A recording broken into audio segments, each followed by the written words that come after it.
I'm C.M. Coleman, and welcome to C.M. Coleman Home. Today we're going to make gingerbread. Old-fashioned gingerbread, the actual gingerbread, not the gingerbread cookies. And this is really easy to make. And the ingredients are as follows.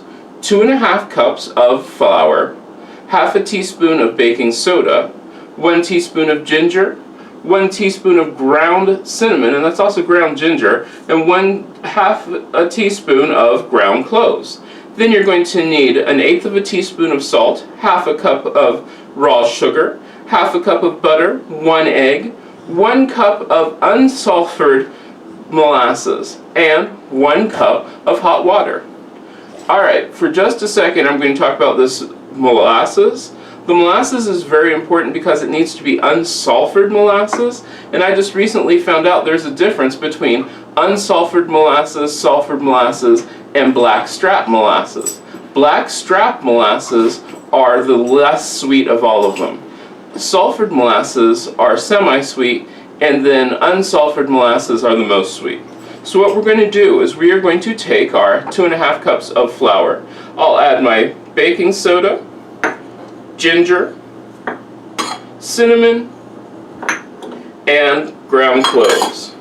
Set all those off to the side. I'm going to mix this up. Mix it real quick here. And then set that off to the side. I've preheated my oven to 350 degrees and I've greased an 8x8 baking pan. You can use a 9x9, either one will work pretty well. So then to my mixing bowl, I'm going to add my I'm going to add my 1/2 cup of butter. We'll start that mixing up. 1/2 cup of sugar. And 1/8 of a teaspoon of sea salt. That is sea salt. With that going, I'm going to add my 1 egg. Whip that up pretty quick. Turn that off so that I can scrape down the bowl. You want to scrape, make sure that you scrape to get everything mixed up. Turn that back on. Alright, with everything going really low, now we're going to add our flour mixture. You can add it sort of slowly and nice and slow. Try to make sure that you're not messy like I am. I've added my flour mixture, then I'm going to stop. Now I'm going to add, you notice there's more than just a cup of molasses in here because I know molasses pours really slowly. So I'm going to add my molasses. And I also know that I'm not going to be able to get all the molasses out of here. So I added a little bit more molasses. You can probably get all of your molasses out. Alright, with the molasses out, now I'm going to add my cup of hot water. We're going to turn that down just a bit so that you don't have as big of a mess as I just made. Then I'm going to lift this up real quick and do another scrape. Yeah, try not to be as messy as I am. We'll get these out of the way.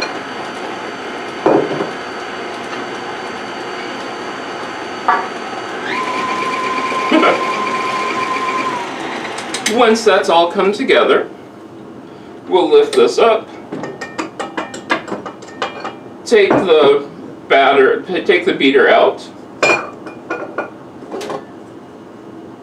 We're going to pour our batter into the pan.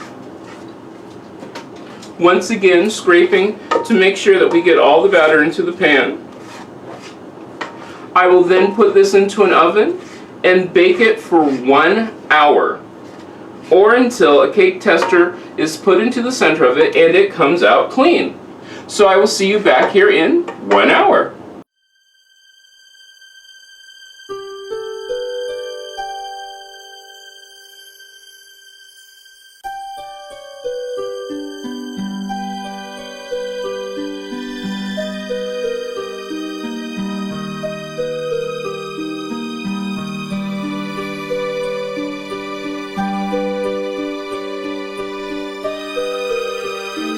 after an hour, you can take your bread out of the oven. Don't forget to check and make sure that it is finished by putting in a cake tester, pulling it out, and if it comes out clean, it is finished. Then you have your finished gingerbread. I hope you've enjoyed this recipe. If you did, click like. If you really liked it, favorite it. Don't forget to share this recipe and others on social media. You can check in on every Monday when we talk about Money Mondays, and on Fridays it's Free Fridays, and on Wednesdays it's been just about anything on Wednesday. You can check out my other channels. There is a daily vlog and also a games vlog, which is on those channels. And you can also check out our fan funding page, which helps keep this channel and the other channels going by giving us money so that we can then go out to other places and try other things. I really do hope you've enjoyed this, and if you have any comments or suggestions, please leave them in the comment or suggestions section down below. I'm CM Coleman, and once again, make yourself at home.